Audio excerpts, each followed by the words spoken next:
Assalamualaikum warahmatullahi wabarakatuh. Baiklah teman-teman, kami dari kelompok 5 akan mempresentasikan tentang getaran dan gelombang. Nah, anggota kami, saya Ridi Andriani sebagai moderator, di samping saya. Dan saya Mafira. Saya Mafira Tuhan Afiza. Baiklah, untuk materi yang pertama itu tentang getaran dan gelombang yang akan disajikan oleh teman kita, Mafira. Kepada Mafira dipersilakan. Ini adalah skema atau gambaran mind map dari materi yang akan kami bahas. Karena itu adalah getaran. Getaran terbagi bagian-bagian dari getaran ada yang namanya amplitudo, periode, frekuensi. Selanjutnya ada gelombang. Gelombang ada gelombang dinamis, elektromagnetik, transversal, dan longitudinal. Selanjutnya ada mekanisme pendengaran. Ada pendengaran pada hewan, ada pendengaran pada manusia, dan selanjutnya ada bunyi, yaitu adanya frekuensi bunyi dan karakteristik bunyi. Selanjutnya, setelah kita membahas semua materi, selanjutnya ada aplikasi dalam kehidupan sehari-hari dari getaran dan gelombang tersebut, yaitu ada USG, terapi ultrasonik, pembersih ultrasonik, dan selanjutnya. Ya, selanjutnya pada materi pertama yaitu ada getaran. Teman-teman, ada yang tahu apa itu getaran? Coba pikir terlebih dahulu. Ya, benar sekali.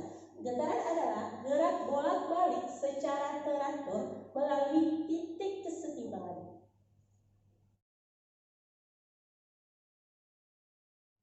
Nah, kita ambil saja contohnya pada bandul ini. Ini adalah sebuah bandul yang digantung pada sebuah tali.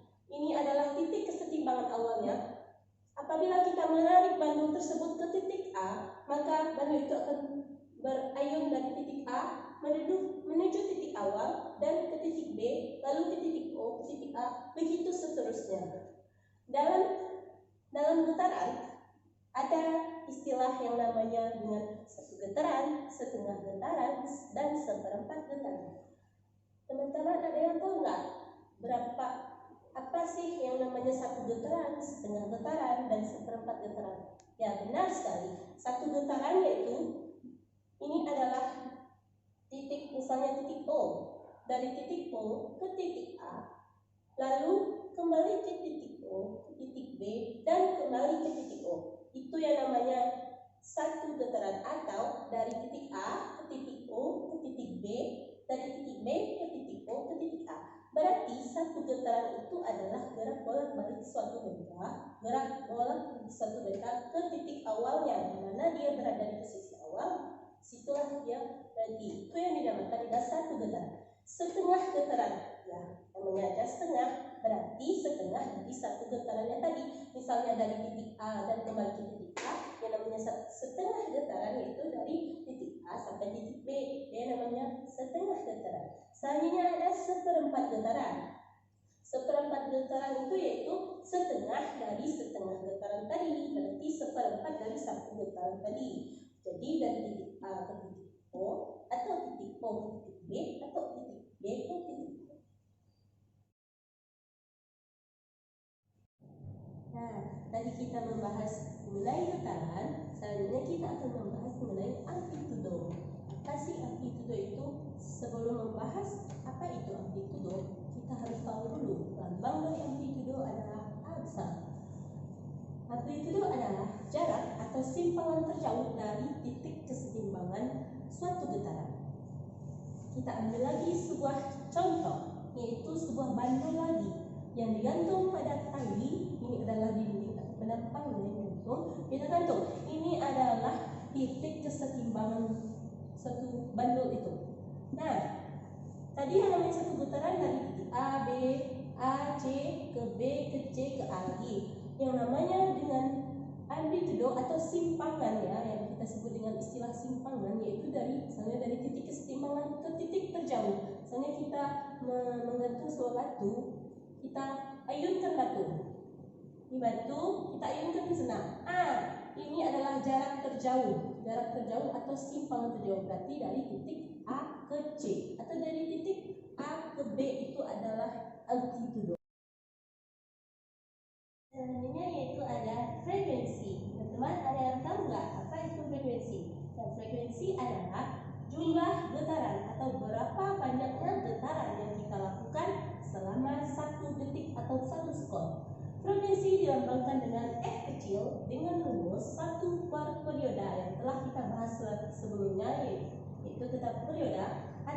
bisa juga dengan kita cari dengan jumlah getaran atau putaran per waktu.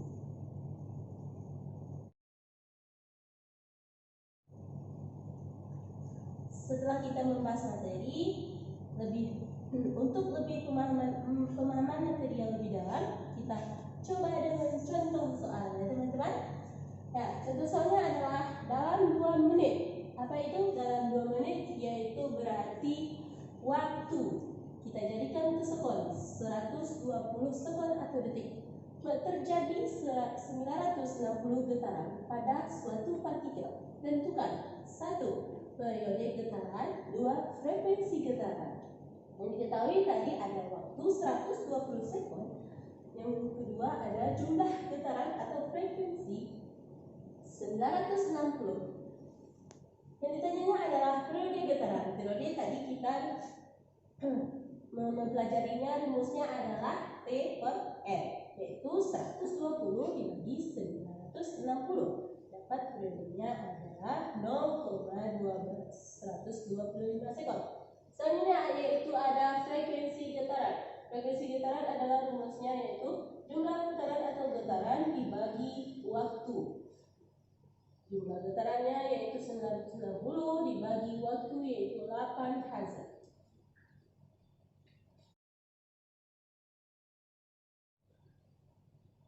Selanjutnya kita membahas mengenai gelombang. Tadi kita membahas getaran, teman-teman semua telah paham. Selanjutnya kita membahas gelombang. Apa sih gelombang itu? Ya, benar sekali. Gelombang adalah getaran yang melambat membawa energi selama pelambatannya.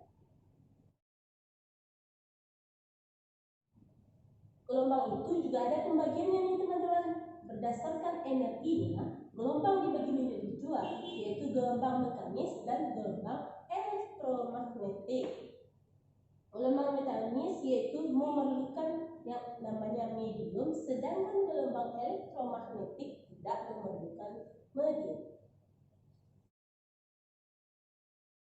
Nah, ini adalah aplikasi dalam kehidupan sehari-hari mengenai gelombang mekanis dan gelombang elektromagnetik. Gelombang mekanis dapat kita jumpai dalam kehidupan sehari-hari, yaitu ketika kita mendengarkan bunyi atau suara yang dinamakan dengan gelombang bunyi. Seperti inilah yang namanya gelombang bunyi, seperti gelombang air laut, ya teman-teman. Selanjutnya yaitu ada gelombang elektromagnetik. Dapat kita jumpai yaitu gelombang cahaya, yaitu cahaya matahari yang dapat kita lihat. Selanjutnya yaitu gelombang berdasarkan arah lambat dan arah getarannya, terbagi menjadi 2, yaitu gelombang transversal dan longitudinal. Gelombang transversal arah getaran dan gelombangnya tegak lurus. Bisa kita lihat ini arah getarannya ke atas, sedangkan gelombangnya ke sini. Selanjutnya gelombang longitudinal, searah, arah lambatan dan gelombangnya searah. Baiklah teman-teman, materi selanjutnya itu tentang bunyi yang akan saya bacakan sendiri. Nah, teman-teman pasti sudah tahu apa itu bunyi. Nah, bunyi adalah gelombang longitudinal yang merambat energi gelombang di udara sehingga kita dapat mendengar bunyi tersebut. Selanjutnya itu kita akan melakukan percobaan pada bunyi, yaitu pada garpu tala. Di mana garpu tala itu kita pukul dengan satu benda yang keras, nanti dia akan menghasilkan bunyi. Nah, bunyi pada garpu tala itu akan menuju kepada telinga manusia, di mana dia dihantarkan oleh ratakan dan renggangan partikel yang ada di udara. Pada waktu bunyi itu keluar pada garpu tala, dia akan langsung menembus molekul-molekul udara, sehingga molekul udara ini akan menembus udara di sebelahnya, yang mengakibatkan terjadinya rapatan renggangan, dan demikian seterusnya hingga sampai ke telinga kita. Di sini kita untuk bisa mendengar bunyi, ada beberapa syarat bunyi dapat terdengar. Yang pertama itu adalah sumber bunyi yang akan kita dengar. Yang kedua itu medium atau zat perantara. Nah, di sini zat perantara bunyi itu dapat kita lihat ada beberapa, ada mediumnya udara, ada udara pada 0 derajat Celcius, ada udara pada 15 derajat Celcius, ada air laut, aluminium, tembaga dan juga besi. Jadi ini adalah perambat bunyi dari masing-masing medium. Nah, syarat bunyi dapat terdengar yang ketiga yaitu ada alat penerima atau pendengarnya, yaitu kita sendiri. Selanjutnya yaitu klasifikasi frekuensi bunyi. Ada 3, ada infrasonik, ada audiosonik, dan ada ultrasonik. Nah, infrasonik adalah di mana frekuensinya itu kurang dari 20 Hz. Yang kedua itu audiosonik. Audiosonik yang frekuensi bunyinya dari 20 Hz hingga 20.000 Hz. Dan yang ketiga yaitu ultrasonik. Ultrasonik frekuensi bunyinya rentangannya bisa dari 20 Hz. Di mana infrasonik ini dapat terdengar oleh hiu dan ular. Sedangkan audiosonik dapat terdengar oleh kucing, macan, dan ayam. Dan yang terakhir itu ultrasonik dapat terdengar oleh hewan kelelawar, lumba-lumba, dan juga ngengat. Yaitu ada karakteristik bunyi ada 5, ada tinggi rendah dan kuat lemahnya bunyi, ada nada, ada kualitas bunyi atau warna bunyi, ada resonansi, dan ada juga pemantulan bunyi. Nah, kita bahas satu-satu. Yang pertama itu tinggi rendah atau kuat lemahnya bunyi. Yang sama-sama kita ketahui bahwa tinggi nada suara perempuan itu lebih tinggi daripada laki-laki. Hal ini diakibatkan karena pita suara pada laki-laki itu bentuknya bulat sehingga dia memiliki frekuensi sekitar 125 Hz. Sedangkan perempuan dia memiliki nada itu sekitar 1 oktav atau 2 kali dari laki-laki, yaitu 250 Hz. Itulah yang mengakibatkan kenapa tinggi nada bunyi perempuan itu lebih besar daripada laki-laki. Selanjutnya itu nada. Nada, tentunya nada musik itu lebih enak kita dengar. Hal itu dikarenakan nada musik itu nadanya itu lebih teratur dibandingkan nada-nada yang lainnya. Dan yang ketiga itu ada kualitas bunyi. Nah, kualitas bunyi ini merupakan nada atau bunyi yang khas yang dikeluarkan oleh sebuah benda. Nah, selanjutnya itu karakteristik bunyi yang selanjutnya itu ada resonansi. Di mana resonansi ini merupakan proses bergetarnya suatu benda dikarenakan benda lain juga ikut bergetar. Nah, contohnya itu pada garpu tala yang tadi. Pada saat kita membunyikan garpu tala, dia kan ada timbul getaran. Di mana getaran tersebut dia mengusik udara di sekelilingnya sehingga dia akan menimbulkan suatu bunyi. Dan selanjutnya itu ada pemantulan bunyi. Pemantulan bunyi ini ada yang pertama itu ada gaung atau kedam. Gaung atau kedam ini pada saat kita bersuara di suatu gedung yang luas, maka suara kita itu tidak akan terdengar jelas. Dan yang ketiga itu ada gema. Gema ini bisa seperti misalnya kita di suatu lereng atau gunung. Ketika kita mengeluarkan suatu bunyi, maka suara kita itu akan bergema atau kayak terdengar seperti asli gitu. Tapi dia suara itu seperti besar gitu keluar. Nah, yang ketiga itu ada bunyi pantul yang memperkuat bunyi aslinya. Selanjutnya itu tentang mekanisme pendengaran dan mekanisme pendengaran pada hewan dan manusia yang akan dibacakan oleh teman saya yaitu Afi. Kepada Afi kita persilakan. Baiklah, selanjutnya saya akan menjelaskan tentang mekanisme pendengaran. Sebelum kita masuk ke dalam mekanisme pendengaran, kita harus tahu dulu bagian-bagian yang berfungsi untuk mengantarkan suara, yaitu ada dibagi 3, yaitu bagian luar dari daun telinga dan saluran telinga itu termasuk bagian luar. Kemudian genang telinga dan tulang sanggurdi, tulang mata dan tulang rasa itu termasuk bagian tengah. Sedangkan saraf pendengaran itu termasuk bagian dalam dari pendengaran. Untuk bagian telinga luar kita ada daun telinga. Daun telinga itu berfungsi mengumpulkan gelombang suara ke saluran telinga. Jadi gelombang yang datang itu ditangkap oleh daun telinga, kemudian diteruskan oleh saluran telinga. Itu fungsinya juga menangkap debu yang masuk ke saluran telinga, mencegah hewan kecil berukuran kecil masuk seperti serangga. Selanjutnya untuk bagian tengah itu ada genang telinga. Genang telinga ini adalah menangkap gelombang suara dan mengubahnya menjadi getaran yang akan diteruskan ke tulang telinga. Selanjutnya ada tulang telinga yaitu malus atau martil, meneruskan getaran dari telinga ke rumah sifon. Selanjutnya itu ada telinga bagian dalam, yaitu yang pertama ada saraf pendengaran, rumah sifon atau koklea, dan saluran eustasius. Untuk saluran eustasius ini adalah saluran yang menghubungkan antara telinga tengah dengan rongga mulut untuk menjaga tekanan udara agar tetap stabil.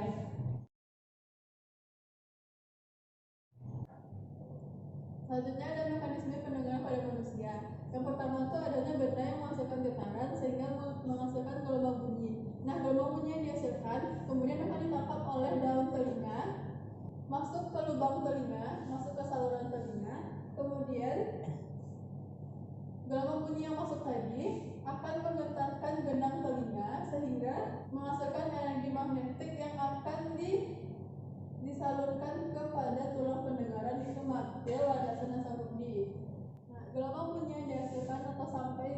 pendengaran tadi, maka akan sampai ke rumah siput atau koklean. Nah, di rumah siput ini getaran tersebut akan menggetarkan cairan yang ada di rumah siput atau koklean sehingga menghasilkan impuls bioelektrik yang akan disalurkan kepada saluran pendengaran. Kemudian dari saluran pendengaran akan diteruskan ke otak dan akan dikenali sebagai suara. Nah, materi selanjutnya yaitu ada aplikasi getaran dan gelombang dari setelah yang kita jelaskan tadi. Yang pertama aplikasinya itu pada USG atau ultrasonografi. USG merupakan teknik pencitraan untuk diagnosis dengan menggunakan gelombang ultrasonik, di mana frekuensi yang digunakan itu sekitar 1 sampai 8 Hz. Nah, USG ini digunakan untuk melihat bagian internal kita seperti bayi yang ada dalam perut kita atau seperti otot-otot dan tendon. Itu fungsi dari USG ini. Selanjutnya yang digunakan atau dimanfaatkan getaran dan gelombang yaitu sonar. Nah, sonar ini digunakan untuk mengukur kedalaman laut, kedalaman dasar laut, di mana dia dengan cara memancarkan gelombang bunyi. Nah, gelombang bunyi itu dia akan merambat lurus hingga dia menemukan penghalang. Penghalang itu dasar lautan. Nah, ketika dia menemukan penghalang, lalu sebagian besar gelombangnya tersebut akan memantul pula ke kapal. Nah, di sini ada rumus dari untuk mengukur kedalaman lautan. Nah, ini adalah merupakan contoh soal dari aplikasi getaran dan gelombang pada sonar, di mana sebuah kapal mengukur kedalaman suatu perairan dengan menggunakan perangkat suara. Bunyi ditembakkan ke dasar perairan dan 5 detik kemudian bunyi mantul tiba kembali ke kapal. Jika ceparan berbunyi di dalam air adalah 1500, yaitu V-nya, tentukanlah kedalaman perairan tersebut. Nah, di mana dalam menentukan jarak kedua tempat, dia kan ditanya itu jarak kedua tempat, di mana rumus yang itu S sama dengan V kali T dibagi 2. Nah, kita ketahui bahwa ceparan berbunyinya itu 1500 dikali dengan 5 yaitu waktunya dibagi dengan 2, nanti akan dapat hasil 3750 meter. Itulah jarak dari kedalaman air laut.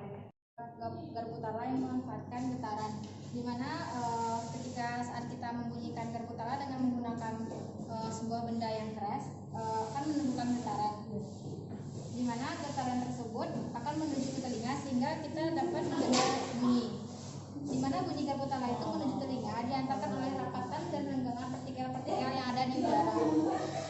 Pada waktu bunyi keluar dari garpu tala, dia akan langsung menumbuk molekul-molekul udara.